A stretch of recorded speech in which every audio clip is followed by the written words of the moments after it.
Immigration shock. Poilievre sounds alarm while Carney's NATO pledge raises eyebrows.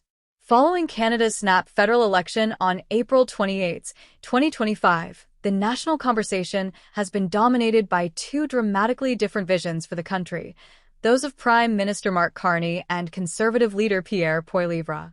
These two figures are staking out bold and opposing directions on immigration and defense, sparking passionate debate among Canadians and within Parliament itself. With the cost of living rising, housing in crisis, and public trust in government spending wavering, these debates have taken on immediate urgency. At the NATO summit held shortly after taking office, Prime Minister Carney announced that Canada would increase its defense spending to 5% of GDP, a commitment worth around $150 billion annually. The move is intended to secure Canada's standing within NATO and demonstrate military leadership, especially as global tensions grow. Carney argues this level of investment is necessary to modernize Canada's defense capabilities and fulfill international obligations. However, critics argue the sheer scale of this spending is financially reckless, especially in a country facing mounting deficits, aging infrastructure, and an overstretched healthcare system. The skepticism is not limited to partisan opponents.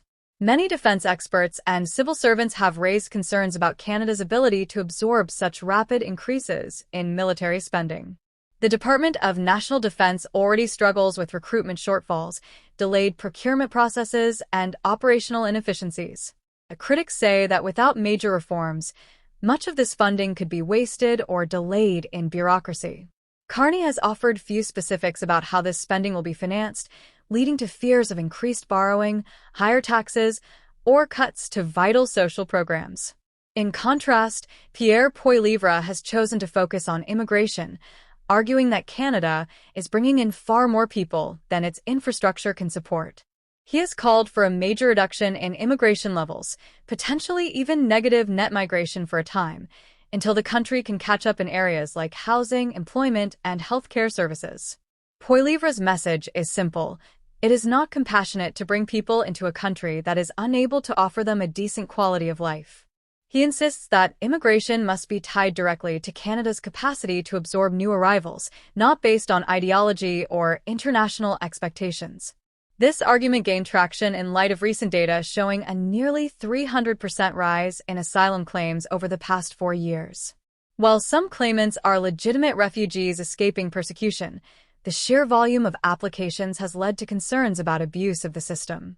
Immigration officials are overwhelmed, and processing times continue to grow. With limited housing and healthcare access, even legitimate claimants often find themselves in precarious, overcrowded conditions.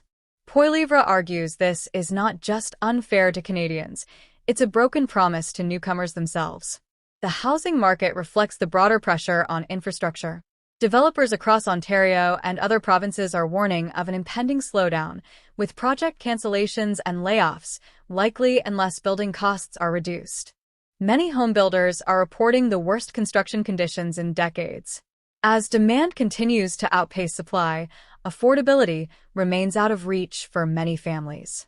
Poilievre believes the only way to break this vicious cycle is to slow population growth and give the housing sector space to recover.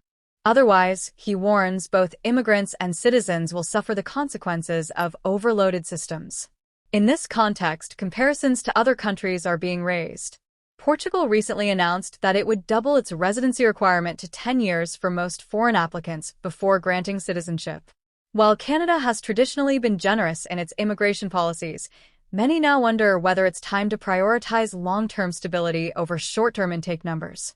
Some voices advocate for a renewed focus on attracting the best and brightest, high-skill immigrants who can immediately contribute, rather than relying on volume-driven immigration that overwhelms core services. On the international front, Carney's government has also signed strategic agreements involving the stockpiling of critical raw minerals. These are resources essential for defense manufacturing and high-tech industries, and the agreements are intended to boost Canada's strategic autonomy. While these moves have received some praise from business leaders, others question their timing. With hospitals underfunded, schools over capacity, and citizens feeling financial strain, Critics say international deals and foreign policy optics should not distract from urgent domestic issues still unresolved at home. Carney's broader spending record has also come under fire. One of the most controversial programs currently underway is the government's Pew Pew buyback plan, aimed at reducing the number of firearms deemed illegal under federal legislation. Originally budgeted at $346 million, the program's cost is now projected to reach over $750 million, with minimal participation and strong resistance, especially in Western provinces. Many firearm owners are refusing to cooperate, viewing the initiative as ideologically driven and logistically doomed. The result is another costly program mired in public distrust. Federal public servants are also sounding the alarm on workplace conditions. A recent internal survey revealed that nearly 50% of employees across 93 government departments report feeling emotionally drained and highly stressed. Many cite excessive workloads, unclear mandates, and growing public pressure.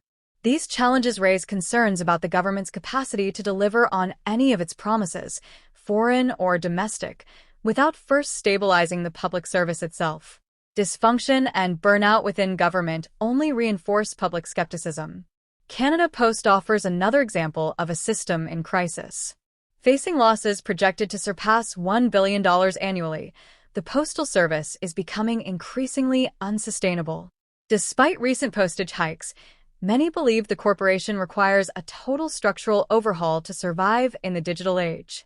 Carney's critics argue that continuing to pump funds into failing programs like this, while simultaneously committing to $150 billion defense increases, shows a government deeply out of touch with economic reality.